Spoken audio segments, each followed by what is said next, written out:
এই দুইজনের মধ্যে আজকে আমি খুব বন্ধুত্ব সম্পর্ক দেখে আমার মনটা আনন্দে ভরে উঠল। এত ভালো লাগতেছে কি বলবো। আপনারাও দোয়া করবেন যাতে এদের মধ্যে সম্পর্কটা ভালো থাকে ভাই। আর বেশি অহংকার করি না, বাচ্চা কাচ্চা নিয়ে বেশি অহংকার করলে দেখি না সে বাচ্চা কাচ্চা ভালো হয় না ভাই।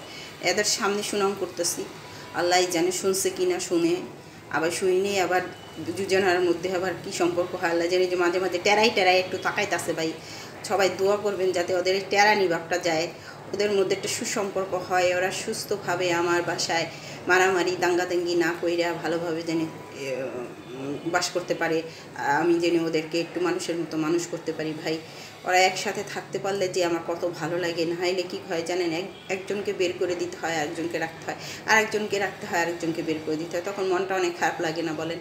আর এগুলো যদি মানুষের মতো মানুষই না হইলো তাহলে কীভাবে আমি এগুলারে আমি মানুষ করব বা ওদেরকে আমি পালবো। ওরা একসাথে থাকুক, ওরা আল্লাহ যতদিন হায়াত লাগে রাখছে ওরা একসাথে থাকুক। ভাই তোরা আমার ইজ্জত মারিস না, মাঠে ঘাটে আমার মান সম্মান রাখিস।